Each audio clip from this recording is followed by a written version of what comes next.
For years, Chamaka had been the backbone of her family. As a doctor, she worked long hours in a hospital located far from home. Her day started before the sun rose, waking early to prepare breakfast, getting the children ready for school, and driving them there before heading off to work herself. But even with her demanding job, the real struggle started when she returned home. Her husband, Prosper, was a software engineer who worked from home. He had the luxury of flexibility, yet he rarely took advantage of it to help around the house. Instead, he spent his days on the couch, working online while ignoring everything else. He never offered to help with the children or the chores. He believed that because he had paid the bride price, it was Chamaka's duty to take care of the house and the kids. In his mind, his role as the head of the family meant that all domestic responsibilities were beneath him. Every day when Chamaka returned from the hospital, weary from the day of surgeries and patient consultations, she would find the house in complete disarray. Dirty plates were left on the table where Prosper had eaten lunch, toys were scattered across the living room, and the children, still in their school uniforms, sat hungry and waiting. Prosper, as usual, was glued to the television, his laptop on his lap, engrossed in his work or lost in the latest series. He barely acknowledged Chamaka when she walked in. "Mommy, we are hungry," the children would cry out as they ran to her. With aching feet and a pounding head, Chamaka would sign and say, "All right, let me get something ready for you." She would head straight to the kitchen, her body begging for rest. But knowing that there would be none, Prosper would remain in his spot and oblivious to the world around him. One evening, after an exceptional long and exhausting day at the hospital, Chamaka came home to a scene that shattered her.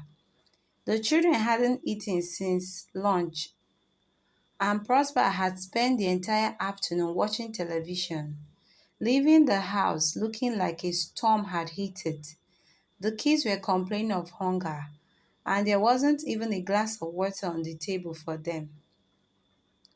As Chamaka stood in the doorway surveying the mess and hearing the children's cry, her frustration boiled over. She had sacrificed so much, her time, her energy, her peace, only to come home every day to this disrespect and negligence.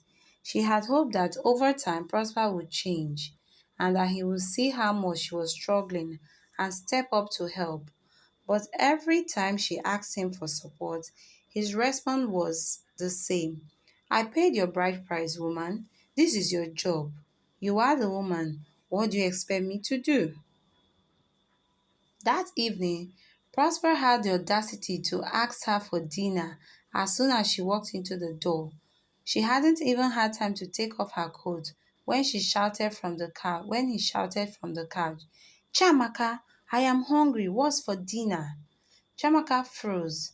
Her chest tightened, her breath shallow as she felt the weight of years of neglect and unfair treatment pressed down on her shoulders. She turned to look at Prosper, who hadn't even glanced in her direction.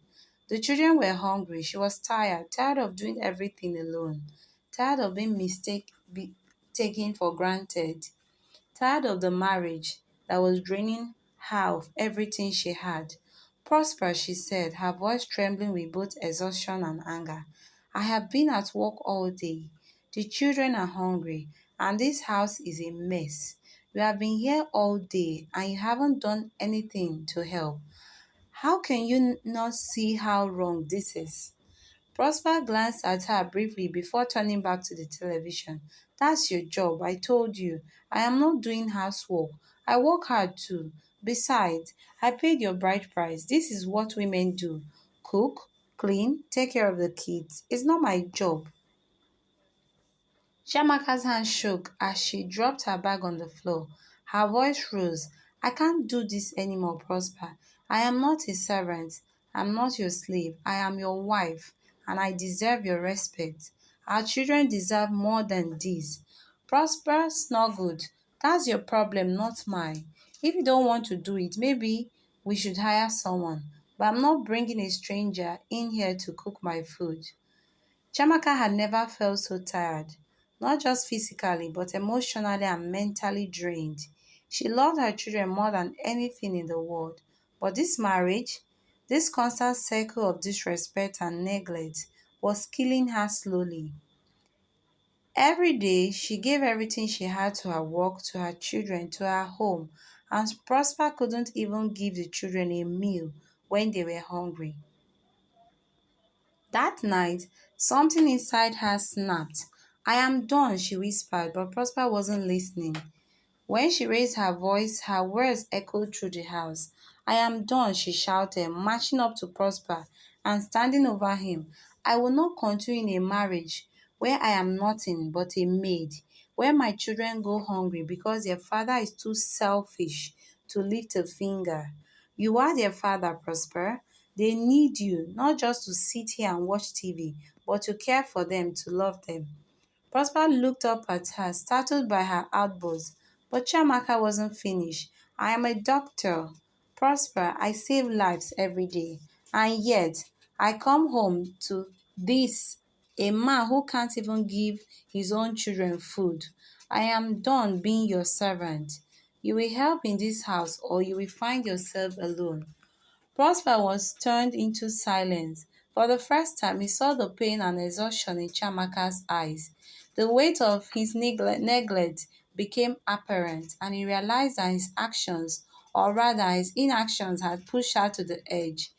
Men need to understand that being the head of the family is not about control or dominance. It's about leading with love, with compassion, and with partnership. Children need their fathers as much as they need their mothers.